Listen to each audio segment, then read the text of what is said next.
Hi friends, நம்ம இன்னைக்கு கல்நாட்டில் ரசம் வச்சு அப்படின்னு பார்க்க போகிறோம். முதல்ல தக்காளியை சின்னதாக கட் பண்ணி எடுத்துடுவோம். எவ்வளோ சின்னதாக கட் பண்ண முடியுமோ அவ்வளோ சின்னதாக கட் பண்ணி எடுத்துடுங்க, இல்லைன்னா தக்காளி வதங்காது.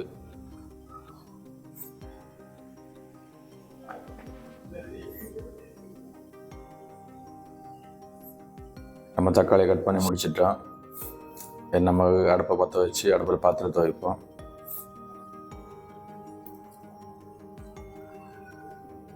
சரி, பாத்திரத்தை வச்சு அடுப்பை பற்ற வச்சாச்சு. பாத்திரம் கொஞ்சம் சூடாகட்டும், ஏன்னா அதில் தண்ணியெல்லாம் இருக்கும்.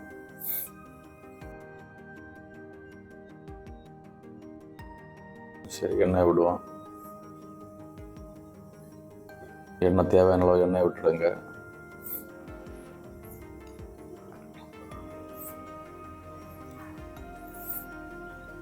அதில் முதல்ல மிளகு போடுவோம். அப்போ நம்ம எண்ணெய் எப்படி சூடாகிருக்குன்னு நமக்கு தெரியும். மிளகு பொரிஞ்சு வரும்போது எண்ணெய் சூடாகிடும். எண்ணெய் சூடாகிட்டு கடுவை போடுவோம்.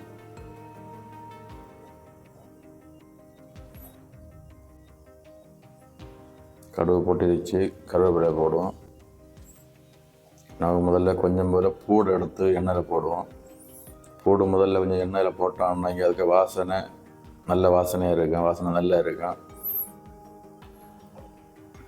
பூடு கொஞ்சம் சூடாகட்டும். கொஞ்சம் இந்த சுவைக்க பருவத்துக்கு வந்துட்டோம்னா நல்ல வாசனை இருக்கும். சரி, நம்ம தக்காளி தட்டி விட்டுருவோம்.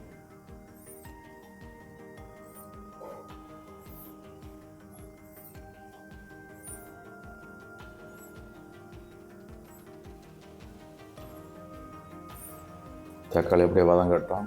தக்காளி ஒன்று மிக்ஸ் பண்ணி விட்டுருவோம்.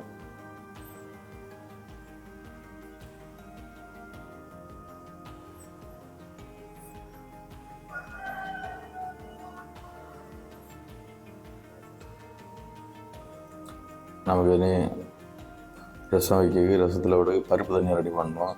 பருப்பு அங்கே வந்துட்டுருக்கு. நீங்கள் வீட்டில் வைக்கும்போது பருப்பு தண்ணியில் ரசம் வைக்கணும்னா கொஞ்சம் பருப்பு எடுத்து தண்ணியில் வச்சு வேக வச்சு அந்த தண்ணி எடுத்தால் போதும். நம்ம இங்கே சாம்பார் உள்ள பருப்பு வந்துட்டு நம்ம அதில் ரெண்டு பருப்பு தண்ணி எடுத்து விடுவோம். பருப்பு தண்ணி எடுத்து நம்ம ஒரு பாத்திரத்தில் விட்டு விடுவோம்.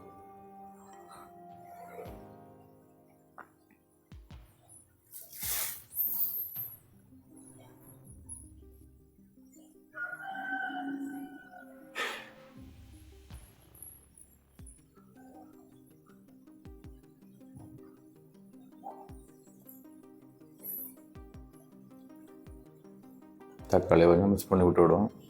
தக்காளி இல்லைன்னா அடியில் பிடிக்கும். நமக்கு பருப்பில் கொஞ்சம் தண்ணி விட்டு விடுவோம். நான் தண்ணி எடுத்துகிட்டு வரேன். தண்ணி விட்டாச்சு.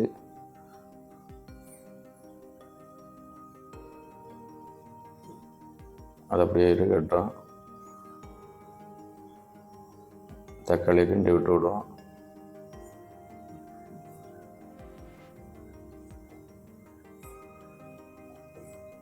தக்காளி நல்லா வதங்கட்டும்.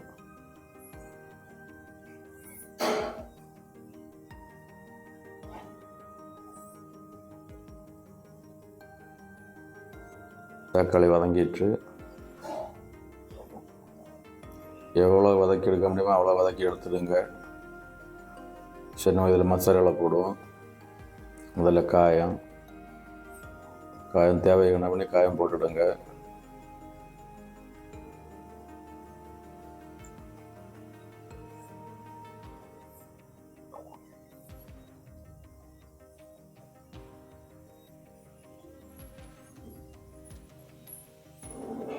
காயம் போட்டாச்சு. அடுத்து நல்ல மிளகு பொடி.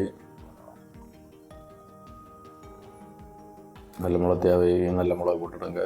போட்டு ஒன்று மிக்ஸ் பண்ணி விட்டுடுங்க. எண்ணெய் மசாலா போட்ட உடனே அடியில் பிடிக்கி விடுறாங்க.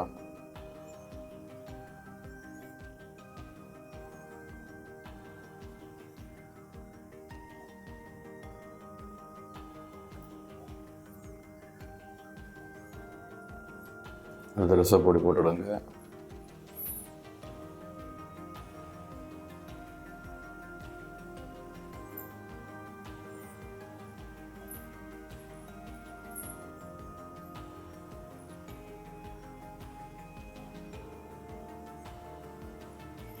உப்பு போட்டு விடுவோம்.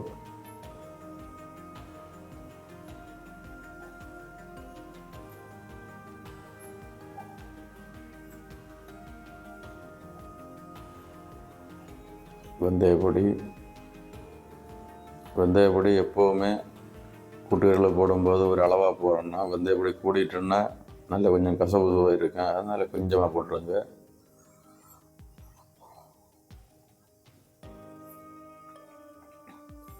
கொஞ்சமாக புளி தண்ணி விடுவோம். புளி தண்ணி கூடி போச்சுன்னு இல்லைன்னா ரசம் போல் இருக்காது, புளிக்கறி போல் ஆகிப்போம். அதனால் தேவை கணக்கு பண்ணி புளி விட்டு விடுவோம்.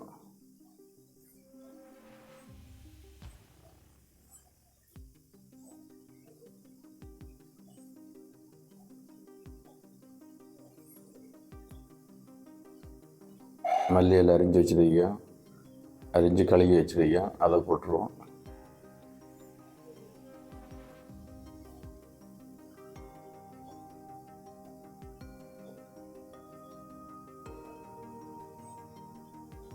ஒரு கூடு போடுவோம். என்ன இதில் இந்த பருப்பு தண்ணியை மொத்தம் விட்டுறக்கூடாது. மேலே நம்ம தண்ணி விட்டோம் இல்லை, மேலே அப்படியே தெளிஞ்சு நிற்க தண்ணியை மட்டும் விடணும். மொத்தமாக விட்டோம்னா அது பருப்பு வரைக்கும் ஆகிவோம். இந்த பருப்பு இருக்கிறதெல்லாம் பருப்பு அடியில் இருக்கும். இது மேலே நம்ம தண்ணி விட்டு மிக்ஸ் ஆகி எடுத்தால் பருப்பு தண்ணியை மட்டும்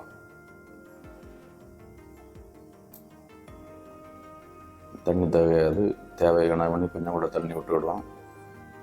தண்ணி கூடியும் போகக்கூடாது. தண்ணி கூடி போய்ஞ்சில் இன்னைக்கு ரசம் நல்லா இருக்காது. தண்ணி தேவையாது, கொஞ்சம் கூட தண்ணி எடுப்போம்.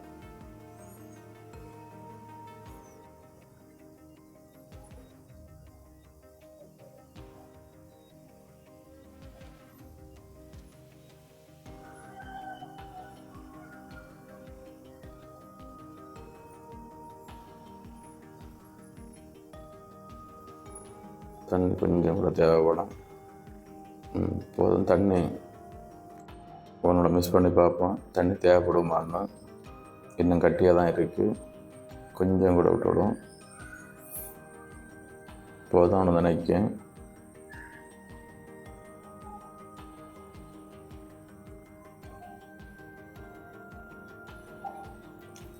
உப்பை பார்ப்போம்.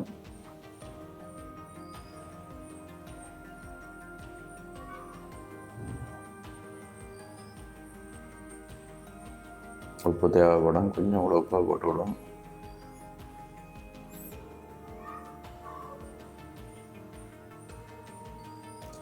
எரிப்பு கொஞ்சம் கம்மியாக இருக்குது, கொஞ்சம் கூட நல்ல மிளகா போட்டுவிடும். சீரக பொடி நம்ம இன்னும் போடலை, கொஞ்சம் சீரக பொடி போட்டுவிடும். கொஞ்சம் கூட மிளகா பொடி போட்டுவிடுவோம். எரிப்பு கம்மியாக இருக்குது. இப்போ வர நல்ல மிளகாலாம் எரிப்பு கூடுதல் இருக்காது. அதனால் கொஞ்சம் கூட மிளகா பொடி போட்டு விடுவோம். கொஞ்சம் எரிப்பு வரும். ரசத்தில் எப்போவுமே கொஞ்சம் எரிப்பு சுவை இருந்தால் தான் ரசம் நல்லா இருக்கும். உப்பை பார்ப்போம். உப்பு போதும். அப்படியே விட்டுருவோம். கொஞ்சம் கொதி வரட்டும். நல்லா கொதிக்க விட்டுறக்கூடாது. நான் அப்படியே கொஞ்சமாக பதம் வந்துட்டுருக்கு.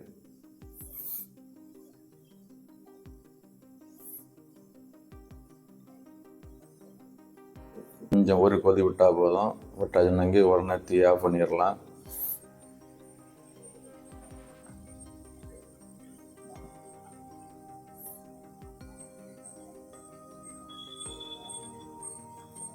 மற்ற நல்லா பதவரை தொடங்கிட்டு இப்போ கொதிக்கும்.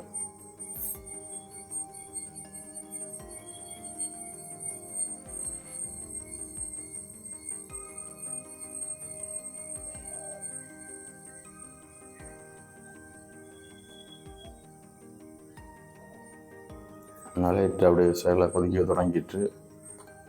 தொடங்கிட்டு அவ்வளோதான். நல்லா கொதிக்க விட்டுறாதுங்க. அவ்வளோதான் ஃப்ரெண்ட்ஸ், சுவையான ரசம் ரெடி ஆகிட்டு. உப்பு ஒன்றோட பார்த்துக்கிடுவோம். உப்பு போதும், நல்லா இருக்குது. அவ்வளோ நம்ம தீயை ஆஃப் பண்ணி விட்டுருவோம். இவ்வளோ தான் ஃப்ரெண்ட்ஸ், ரசம் வைக்கிறது அப்படின்னு பார்த்துருப்பீங்க. இந்த வீடியோ பிடிச்சிருந்துச்சுன்னா லைக் பண்ணுங்கள், கமெண்ட் பண்ணுங்கள், தெரிஞ்சவங்களுக்கு ஷேர் பண்ணி விடுங்க.